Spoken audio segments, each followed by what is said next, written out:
So as you know, this was presented to you before, the WHO recommends that every country has a national immunization technical advisory group, and that has been established in 134 countries. The Global NITAG network is currently available to increase this international collaboration. And NACI has been Canada's NITAG for over 50 years, one of the oldest in the world. We review guidance from other NITAGs before framing our issues, and you have a list of the other NITAG listed there. Also in Canada, most jurisdictions will also have a formal provincial or territorial immunization technical advisory group, or PITAG, such as the Comité sur l'Immunisation du Québec or the Alberta Advisory Committee on Immunization, knowing that health is a provincial jurisdiction and therefore provinces and territories will adapt NACI's recommendation to their local context. Next slide, please.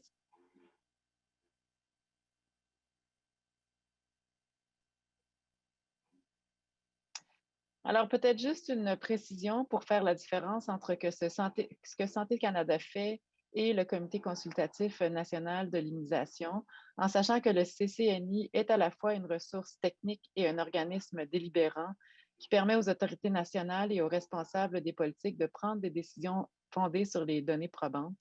Une telle ressource est particulièrement importante compte tenu de la complexité et de l'ampleur des données probantes, ainsi que de l'interdépendance et de l'intégration mondiale des systèmes de santé. Donc, Santé Canada a pour objectif d'autoriser les indications d'utilisation particulière d'un produit qui doit être sûr, immunogène, efficace et de qualité appropriée, va se concentrer sur l'utilisation individuelle d'un produit et étudiera les données des essais cliniques soumises par les fabricants ainsi que toute surveillance post-commercialisation également soumise par le manufacturier. Au niveau du CCNI, nous recommandons des stratégies de vaccination pour promouvoir la santé, prévenir et contrôler les maladies infectieuses et nous préparer aux urgences de santé publique et y intervenir le cas échéant. Nous nous concentrons sur l'utilisation d'un produit pour des programmes publics et en termes de santé de la population. Et nous faisons souvent une hiérarchisation d'un produit par rapport à un autre, ce que Santé Canada ne fait pas. Nous révisons toutes les données probantes, pertinentes et accessibles sur les vaccins particuliers, des préparations vaccinales similaires dans le contexte de considération de santé publique, y compris les programmes et les calendriers de vaccination existants, le fardeau et la répartition de la maladie, ainsi que la gestion des éclosions. Et bien que tous deux, c'est-à-dire Santé Canada et le CCNI, sont sous l'autorité de la ministre de la Santé au niveau du gouvernement fédéral, il n'y a aucune hiérarchie entre Santé Canada et le CCNI. Le CCNI peut également formuler des recommandations sur les vaccins de façon non autorisée, c'est-à-dire off-label, lorsqu'il existe un besoin manifeste étayé par une analyse éthique en santé publique. Prochaine diapo.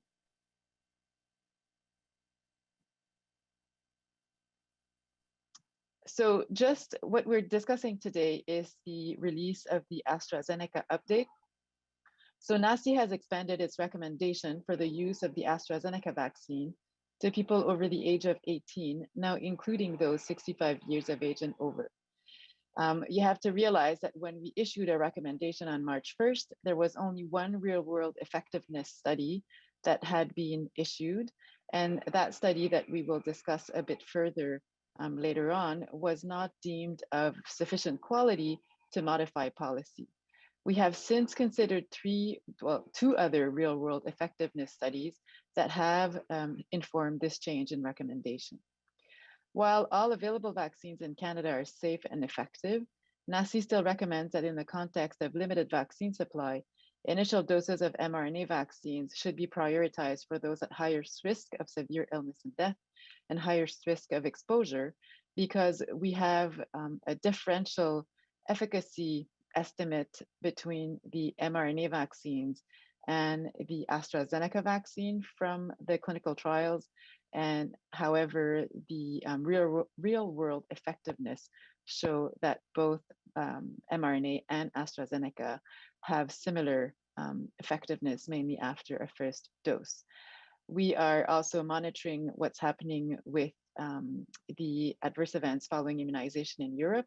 and we will then let Health Canada discuss that if ever, but that of course is part of the risk-benefit analysis that NACI is doing, and depending on what happens in Europe, we will revise the recommendation as needed. Next slide, please. Alors, le 26 février 2021, Santé Canada avait autorisé l'utilisation du vaccin contre la COVID-19 d'AstraZeneca chez les adultes âgés de 18 ans ou plus. Comme je vous l'ai dit, le 1er mars, le CCNI, basé sur les recommandations, sur les données des études randomisées de phase 3, avait limité l'utilisation du vaccin d'AstraZeneca aux personnes âgées de 18 à 64 ans, puisque l'estimé d'efficacité vaccinale chez les 65 ans et plus était très imprécis et incluait 0 dans l'intervalle de confiance. Par ailleurs, à cette époque-là, seule une étude d'efficacité de terrain était disponible et cette étude-là avait été jugée de qualité modeste et n'avait donc pas été utilisée pour changer la politique. Le nombre de participants âgés de plus de 65 ans ayant contracté la COVID-19 étant très petit dans les essais cliniques de phase 3 du vaccin d'AstraZeneca, il était difficile de déterminer l'efficacité du vaccin dans ce groupe d'âge. Prochaine diapo. So there's now real-world evidence from the UK who has administered the AstraZeneca vaccine to people 65 years and over. This evidence demonstrates that the vaccine is safe in those studies and effective in older adults, particularly against severe COVID-19 disease and hospitalization. In light of the new evidence that emerged in those 2 real-world effectiveness data, NACI met to review these data from the studies, 2 of which are large population-level studies of good quality, demonstrating that AstraZeneca vaccine is safe and effective in older adults, in particular against severe disease such as hospitalization, including in adults over the age of 80 with significant medical comorbidities. Next slide, please. Alors, la première étude que nous avons étudiée est celle de Hyams, dont le titre est Assessing the Effectiveness of BNT162b2 and ChAdOx1 and COVID-19 vaccination in prevention of hospitalization in elderly and frail adults, a single-center test negative case control study. Alors, il s'agit d'une étude cas témoin à test négatif de personnes hospitalisées de 80 ans et plus. Beaucoup dans ce groupe-là étaient fragiles avec des comorbidités, hospitalisés dans 2 hôpitaux de Bristol au Royaume-Uni. La vaccination a été déterminée par couplage d'enregistrement et un ajustement a été effectué pour un certain nombre de facteurs. L'efficacité du vaccin contre l'hospitalisation a été évaluée chez ceux qui avaient été vaccinés au moins 14 jours avant l'apparition des symptômes. En termes de résultats, cette étude démontrait l'efficacité de terrain d'une dose de vaccin à 80,4% contre l'hospitalisation survenue dans les 14 à 53 jours après une dose de vaccin contre la COVID-19 chez les patients de 80 ans et plus. Quand nous avons évalué cette étude, nous l'avons considérée de bonne qualité avec un faible risque de biais. La vaccination a été déterminée par couplage de dossiers et les informations cliniques ont été obtenues à partir des dossiers par des personnes qui étaient aveugles aux résultats du PCR COVID chez les participants. Cette étude présente des points forts sur le plan méthodologique et l'analyse complète se trouve dans la déclaration. Prochaine diapo, s'il vous plaît. The second study that we looked at was the one from Lopez Bernal, early effectiveness of COVID-19 vaccination with the Pfizer mRNA vaccine and the AstraZeneca adenovirus vector vaccine on symptomatic disease, hospitalizations, and mortality in older adults in England. This one is also preprint. So this again is a test negative case control study design using linked surveillance data in the UK among patients 70 years of age and older. For those who were vaccinated, cases and controls were assessed by time since vaccination to onset of symptoms, controlling for a number of factors. The impact of vaccination and hospitalization in those individuals was in age 80 years and older was also assessed in those who tested positive. The results of this study showed that one-dose vaccine effectiveness against symptomatic PCR-confirmed COVID infection in the adjusted analysis was 22% from day 14 to 20 after vaccination, which gradually rose up to 73%, 35 to 48 days after vaccination. On top of that, the effect against symptomatic disease in individuals who were 80 and over was an additional 37% protection against hospitalization within 14 days of a positive test in those 14 or more days after their vaccine dose compared to those who were unvaccinated. We deemed this study of good quality with low risk of bias. And again, the record linkage was done using large data sets, which is a strength of this study. And again, the full analysis can be found in the statement. Next slide, please. La dernière étude qui avait été évaluée en fait avant le 1er mars était celle de Vassiliou, Effectiveness of First Dose COVID-19 Vaccine against Hospitalizations and Hospital Admissions in Scotland, Effectiveness Findings from Scotland National Prospective Cohort Study of 5.4 million, which is a preprint again on the Lancet website. Juste pour vous dire qu'en raison de préoccupations liées aux faiblesses méthodologiques de cette étude, le CCNI n'avait pas utilisé ces résultats pour étayer ses recommandations.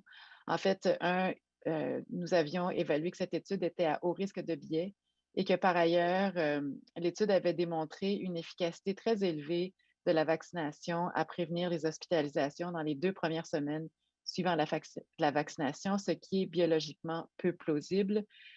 Encore, l'analyse complète se retrouve dans la déclaration et dans ce contexte, comme je l'ai dit précédemment, nous n'avions pas utilisé cette étude pour modifier notre recommandation. Next slide, please. So following this careful review, NACI decided to expand the recommendations for the use of the AstraZeneca vaccine to include those 65 years of age and over. NACI will continue to closely monitor data from ongoing clinical trials and evidence from real-world use of the AstraZeneca vaccine, and that includes safety, and will revise their recommendation as needed. Next slide, please. Donc, pour le futur, donc le CCNI publiera une déclaration complète référencée sur l'utilisation d'un intervalle prolongé entre les doses. Nous sommes en train de réviser les données pour le vaccin Janssen de Johnson & Johnson. Prévoyons une recommandation dans quelques semaines. L'examen du vaccin Novavax est prévu dans quelques semaines, donc nous n'avons pas encore vu les données de Novavax. Et l'examen du nombre optimal de doses de vaccin pour les personnes précédemment infectées par le SRAS-CoV-2 sera étudié dans la semaine du 22 mars avec, nous espérons, une recommandation dans les jours qui suivront. Next slide, please. You can see the full update using that link. Next slide, please.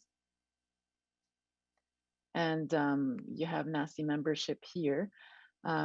So as I said, this type of technical briefing will be done moving forward with every NACI release. It's not that we had anything particular to say at this point in time more than what was in the statement. And just so people know, in addition, in the interval recommendation, we are also going to be studying immunocompromised people because a few papers have been released recently. So we are keeping on top of the literature and are modifying as need be, but we know that the evidence move quickly, and so it sometimes is difficult to understand exactly what has been reviewed for which statement release. Thank you. Thank you. Merci, Dr. Quach. We'll now move to the question and answer period. I remind you to just simply use the raise your hand feature on Zoom if you want to ask a question. Les journalistes qui veulent poser des questions peuvent le faire en utilisant la fonction lever la main dans Zoom. Alors, on va commencer cette période avec Raymond Filion. Raymond Filion, première question donc. Oui, merci beaucoup, Martin. Bonjour. Une question peut-être pour Dr Berthiaume qui représente Santé Canada, parce qu'on ne vous a pas encore entendu publiquement là-dessus, Santé Canada, l'histoire des caillots sanguins du vaccin AstraZeneca. Ma question, compte tenu des inquiétudes, pourquoi Santé Canada ne suspend pas le vaccin AstraZeneca comme l'ont fait une vingtaine d'autres pays, ne serait-ce que par mesure de précaution? Merci pour votre question. Alors, Santé Canada est au courant que certains pays européens ont mis sur pause la vaccination avec le vaccin AstraZeneca. Il y a eu des cas qui ont été rapportés d'effets secondaires thromboemboliques dans certains pays européens. Cependant, je dois vous dire qu'il y a une analyse qui est en cours au niveau de l'Agence européenne du médicament, avec des discussions aujourd'hui puis une réunion prévue jeudi. À ce moment-ci, sur la base des données que l'on a au Canada, le nombre d'effets indésirables thromboemboliques rapportés est très en deçà de ce qui pourrait être attendu dans une population juste par la survenue normale de ces effets indésirables-là. Donc, les effets indésirables peuvent survenir dans la population et donc aussi chez des gens qui ont été vaccinés. Ça n'établit pas nécessairement un lien de causalité entre l'événement thromboembolique et le fait que la personne a pris un vaccin. Donc, il doit y avoir une investigation poussée. Chacun des cas en Europe va être investigué par l'Agence européenne du médicament. On est en consultation, en communication constante avec eux. Actuellement, je dois dire aussi qu'au Canada, les lots qui ont été distribués ne sont pas les mêmes lots qui ont été distribués en Europe. Les lots du vaccin d'AstraZeneca qui sont distribués au Canada sont des lots qui sont développés sous licence par une compagnie qui s'appelle le Serum Institute of India. Puis éventuellement, s'il y a des lots d'AstraZeneca qui viennent au Canada, ils seraient possiblement de source d'une production qui serait autre que celle des lots là, qui ont été utilisés en Europe. Donc, à ce moment-ci, Santé Canada suit les événements, mais considère que compte tenu des risques associés à la COVID-19 et aux bénéfices de la vaccination, il est préférable de continuer à être vacciné avec les vaccins disponibles au Canada, y compris le vaccin d'AstraZeneca, qui est considéré à l'heure actuelle sur la base des données disponibles sûres, efficaces et de qualité. Merci. Question de suivi?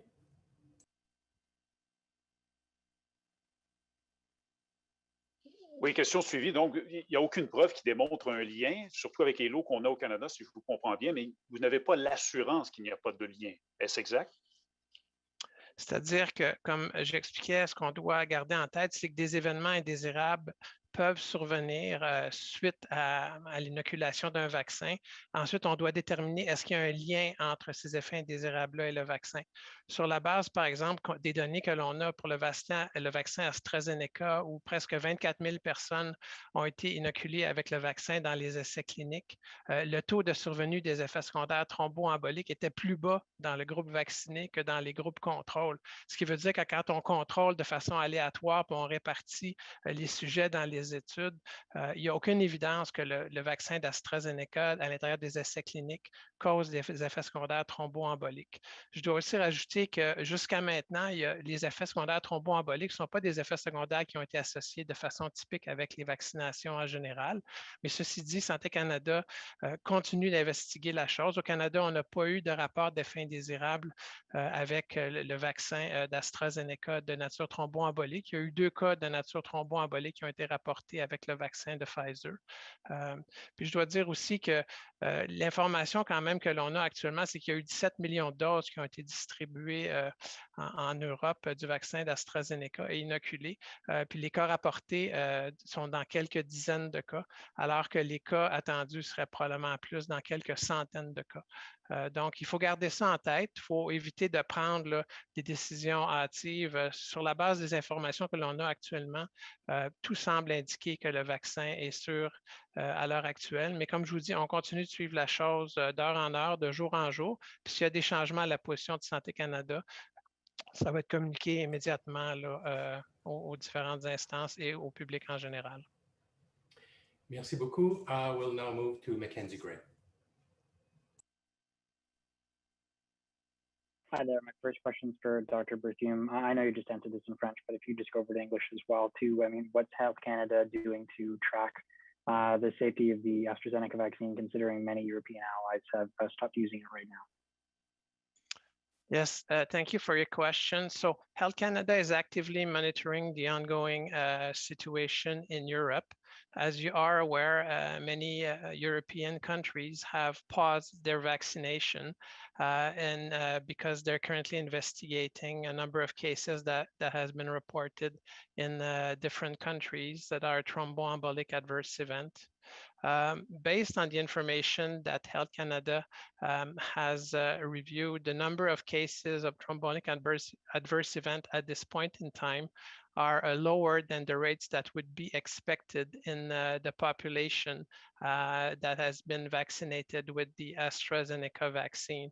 So we are aware of those cases. We are in direct communication with the European Medicines Agency and with the sponsor.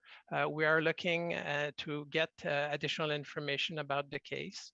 The pharmacovigilance regulatory committee in Europe will discuss the issue today and will convene a meeting on Thursday where more information will be provided.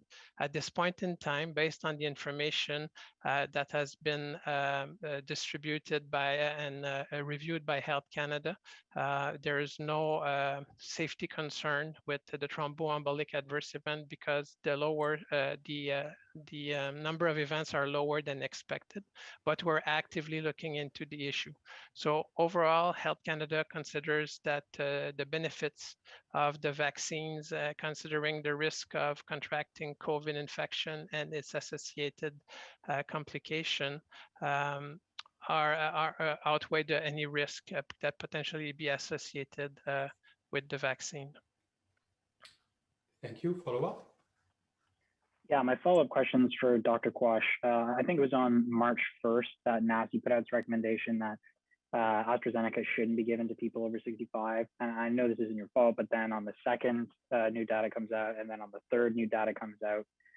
Why did NACI wait so long after receiving what seems to be fairly concrete data that it's okay for 65-year-olds to get the vaccine? And how much damage do you think people will think of getting this vaccine? Because originally it was not for 65, now it is for 65. There's a lot of moving parts for this. Are you concerned that people would be hesitant to get this because of the moving parts? Well, I think that everything that is moving tends to create raise questions. In terms of the sequence of events, NACI was working on different questions at that point in time. And given the fact that these data were coming out and the fact that there were other alternatives in terms of vaccines available in Canada for the elderly population, we didn't necessarily modify the sequence of events. Maybe I can refer this to Matthew Tunis, the executive secretary of NACI, just because the process is more with the secretariat, but there were, the teams were busy with other files. Matthew, I don't know if you can add anything to this. Yeah, sure. As Dr. Quach mentioned, the committee is very busy, obviously meeting weekly to discuss all the emerging data and these important topics. So there's always inevitably going to be a bit of a lag between when a committee deliberates and when the advice is made public. And as we've seen with this pandemic, as you mentioned, new data are coming out every day. And so it's an inherent feature of this kind of deliberative committee where we bring together these experts, convene them based on the available evidence, so they can make a decision at a point in time. Then that decision is made public, and as more evidence emerges, then the committee reconvenes, deliberates again, and updates their advice as they can. And there's really no other way to ensure a robust, stable discussion among a committee of so many experts. So I think we're going to continue to see this throughout the pandemic as new evidence emerges and is onboarded. That recommendations are going to have to change, and it might be that the evidence comes days after a decision, it might be weeks after a decision or months.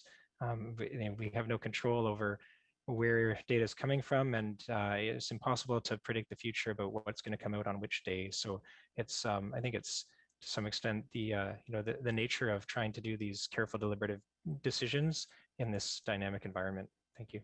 And maybe I will just add that at that point in time, we were hoping to get the phase 3 or the randomized control trial from AstraZeneca that is currently done in the US, which includes more participants age 65 and over. we had the impression that these data would be available early to mid-March, and therefore we said, we see that there are studies coming out, but if we are going to change recommendation based on real-world evidence, and if the phase 3 shows something different, what would move the needle most? And so at one point in time, you try and do some risk mitigation. At that point in time, we thought that AstraZeneca study would be ready, and then we learned later on in the week that it wouldn't be ready before April, and that's when we decided to look at the real-world evidence and change our recommendation. But I think, as Matthew said, it's easy looking backward to say, oh, you didn't have more data, so it was easy, you should have done it. But moving forward, there's always a cost of opportunity. So if you are to change something based on data from the real world that are, in terms of hierarchy of data quality, a little bit lower than randomized control trials data, and if your randomized control trial comes out the day after showing the opposite, then we would have been in a bind. So easy to say now that we should have, but moving forward, we did that in all good faith and tried to evaluate our options. Thank you. Thank you. On va poursuivre avec Mélanie Marquis.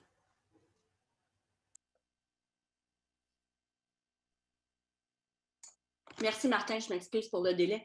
La question est pour Dr. Quach. Comment réconcilier le fait que le comité aujourd'hui ouvre la porte plus grande à l'administration du vaccin AstraZeneca au fait qu'il y a toutes ces préoccupations en Europe? On a l'impression qu'eux appuient sur la pédale de frein alors que nous, on va plein gaz. Comment faire passer le message?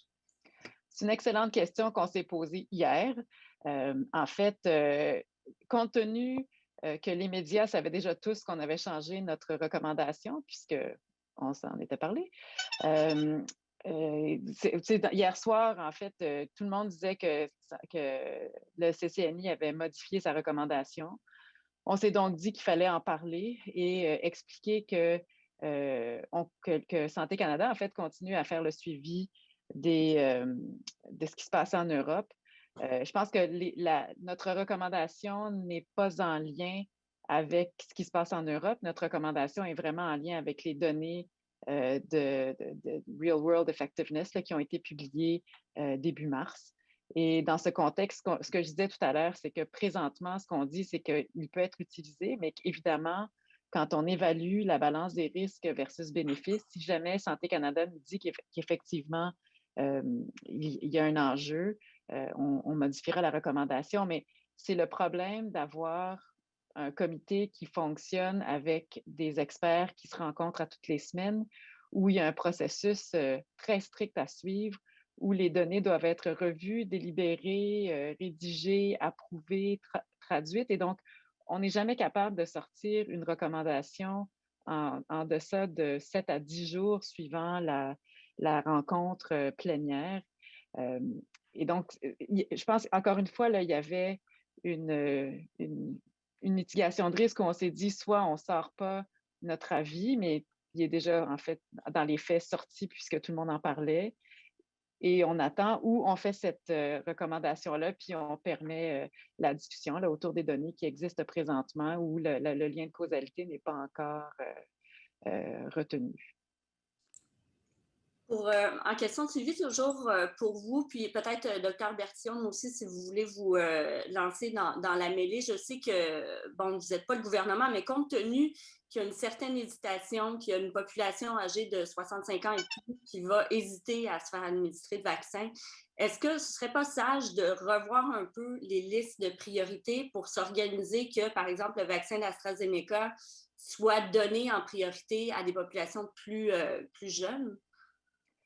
Ça, je vous dirais que ça relève des provinces et des territoires. Nous, quand vous lisez notre recommandation, on demande, en fait, notre recommandation demeure préférentielle pour les vaccins ARN messagers dans les groupes à plus haut risque de complications. Nous avons quand même libéralisé l'utilisation du vaccin d'AstraZeneca pour les personnes plus âgées, Mais après ça, les provinces pourront décider de l'utiliser comme elles voudront. Je pense que l'idée, c'était de permettre cette flexibilité-là aux provinces et aux territoires pour augmenter en fait l'offre de vaccination, pour être capable de vacciner le plus de personnes possible. Je pense qu'il faut quand même réaliser que dans les études, dans la vraie vie, là, que le vaccin d'AstraZeneca avait quand même une efficacité de terrain entre 70 et 80 quelques % à prévenir les hospitalisations et les décès après une première dose, tel que rapporté par les études, les deux grandes études faites en Grande-Bretagne. Je ne sais pas si Dr Berthiaume veut rajouter quelque chose. Oui, merci, Dr. Quach-Thanh. Peut-être juste préciser que, dans le fond, l'ordre de priorisation des groupes pour la vaccination est déterminé sous les conseils du Comité consultatif national en immunisation. Ultimement, c'est déterminé par les autorités de santé publique. Le rôle de Santé Canada, c'est vraiment d'approuver les vaccins sur la base des données qui sont fournies, puis ensuite, la priorisation, dans le fond, de lequel vaccin est le plus indiqué, plus utile, le mieux pour tel groupe. Ces déterminations-là sont faites par la suite par d'autres groupes que Santé Canada. Merci. We'll now go to David Thurton. Hi. The audio is great during this press conference. We've had some issues with it in past Zoom ones, so thank you. I will say that someone's, I think, phone keeps going off. It sounds like a horn. You might want to just put that on mute. And yeah, that's mine. I'm sorry, I'm on call. Okay, totally. I did not know that. Apologies for that. And if there's any way that we could see the person who's speaking full screen, this is not anything that the people on the call can do. It's the people in the background. I know my TV colleagues would appreciate that. Right now, we're seeing like a 4-box version, but it's fine. The sound is great, so I appreciate that. So here's my question. If I heard you correctly, Dr. Quach, you're saying that where possible, the mRNA vaccine should be prioritized for people above the age of 65. I'm just wondering, in this period where people seem to be hesitant when it comes to vaccines, where people are saying they only want to choose certain vaccines, are you not afraid that this will worsen that situation or even encourage vaccine shopping? Yeah, no, I understand what you're saying. I think that what NACI is aiming to do is to look at the evidence and try and give data that are, recommendations that are as much as possible hinging on those evidence. As I said, the mRNA vaccines had higher efficacy in clinical trials, in particular for those 65 years and over. I understand that in the AstraZeneca trial, there were less people 65 years and over, which could have made the vaccine estimate much less precise. However, these are the data we have. If the phase 3 trial that is currently ongoing in the US with AstraZeneca, with a larger number of people age 65 and over, shows us that vaccine efficacy is similar, then we will change our recommendation. But I'm not sure how to reconcile the 95% efficacy of the Pfizer-Moderna vaccine to the 75% of the AstraZeneca without putting some, differential recommendation there. And yes, I understand that, it would be easier to be able to say that all vaccines are equivalent. I think that from an efficacy perspective, they do not seem to be all equivalent, although it is very hard to compare all those vaccines head to head. However, we are currently, again, reviewing the real world effectiveness of the Pfizer compared to Moderna and AstraZeneca. And once all that is completed, if we see that in terms of vaccine effectiveness, the other vaccines are similar in terms of protection against hospitalization, complications, and death, it's possible that this recommendation changes. Ideally, we would do one recommendation with all the data in hand, but that's impossible. So that's why, you start with one thing and you start chewing that elephant slice by slice. I understand that it's not the ideal situation in terms of knowledge translation. It's then up to the communication people to chew that up. We make recommendations to the Public Health Agency of Canada, and the Public Health Agency of Canada will communicate that recommendation out. So again, as I said before, we are an independent committee, and that is what the committee concluded, which doesn't mean that it's not going to change. But at this point in time, that is where we stand with the recommendation. I don't know if Matthew has anything to add. No? Okay, thanks. No. Thank you. Yes, thank you for that, Dr. Quach. Just coming back to the big news out of this presser, you're changing your recommendation for AstraZeneca. You're now recommending it for people above the age of 65. I do have to ask, though, this is a change that we're seeing, you know, in a span of 2 weeks. Do you regret, Dr. Quach or Matthew, the unintended consequences of making this sudden change? And are you going to do anything differently? Have you learned anything from this? You know, David, I think it's very complicated to know what's going to happen moving forward. When we did a recommendation end of February, it was issued March 1st, but we met end of February. We were in line with most countries in Europe. The data we had were the phase 3 trial data that AstraZeneca had submitted. And as I said, we had only one real world effectiveness from Scotland, which had methodological issues. And so at that point in time, the committee felt comfortable with what had been issued. In the week after, there were real world effectiveness data that came out, and then European countries started to change their recommendations, not all of them, but some of them.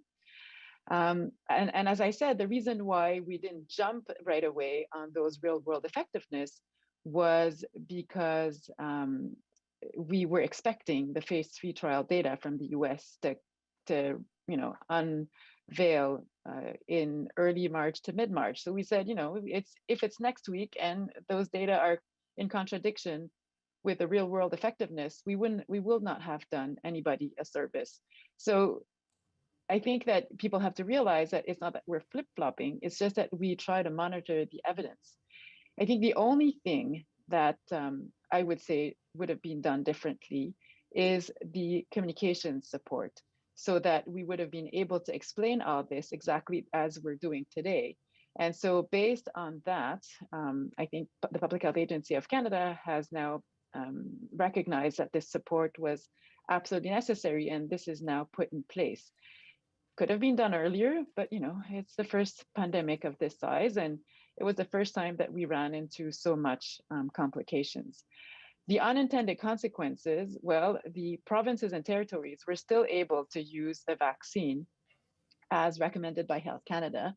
It was done in Quebec from the first week of March, like towards the end of that week. Others could have done the same. Again, it's always easier if Health Canada and NACI agree, but it doesn't have to be. It's not the first time it doesn't. It's not the first time NACI makes preferential recommendations. I think it's just the first time that people put so much spotlight on NACI's recommendation, and it's understandable. I mean, it's, you know, vaccines are what are going to get us out of this pandemic. But the way we function is the way we functioned before. In fact, we have had to increase the speed at which we are meeting and we are writing recommendations and we're approving them, which is an additional difficulty, I would say. But the only thing I would say is, had I known all of that would be coming down, so that the phase 2 trial from the US not be available before mid-April to end of April, and those two vaccine effectiveness coming out the days after the recommendation was made public, we would have waited before issuing it. But how can one know? I mean, I'm asking you, if you have a better crystal ball than I have, then by all means, please send it to me. I'll take it in a flash. Thank you. We just have a few minutes left. We'll go to Mia Ramson.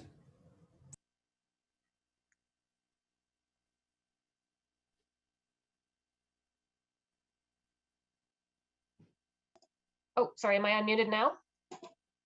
We hear you. Sorry. I just had a bit of a follow-up about the recommendation to still prioritize mRNA for seniors. You said that the real-world evidence was showing similar effectiveness. I'm wondering if you could talk about that a little bit more and why that's not enough to say to not have that prioritization recommendation. Yeah, thank you for that question. I'm not saying it's not enough. I'm just saying that it hasn't been formally reviewed by the committee yet. So we have the data and it's going to be presented to the committee. And as I said, it's because it is a committee of experts, it's impossible for me or for the executive to change a recommendation right away. We have to look at the evidence, compare them, discuss them. And given everything else that has been going on in terms of moving parts, that is in the works, but is not yet finalized. So what I'm saying is it's possible that based on these real world evidence from the mRNA vaccines, that the preferential recommendation changes, but I can't presume of what the committee is going to say because it hasn't been debated yet. Okay, perfect. Thank you so much. And I'm also wondering, in the overall guidance, it says that Pfizer in particular can be used on kids, I believe, as young as 12. But my understanding is that they haven't been fully tested on anyone under 16. So I'm wondering why we can make that recommendation for that population, and also what knowledge you have of when other kids might be allowed. Is that, or we've talked about the fact that everyone will get a vaccine by September, but it doesn't look like kids will be approved by then. So I'm just wondering if you can talk about kids a little bit and the vaccine. Yes, absolutely. So the 12 to 15-year-old in the Pfizer data was based on data that were provided by the manufacturer upon their submission to Health Canada. They did not seek authorization because they didn't have enough data. But similarly to people with immunocompromising conditions, autoimmune diseases, pregnant women, we have left it in as a shared decision-making possibility, so that if a physician decides that that a given child is at very high risk and age, I don't know, 15, there is something in there because we have some data. We will not make any recommendation on the vaccine use in children before we have data from the phase 3 trials that are currently enrolling children.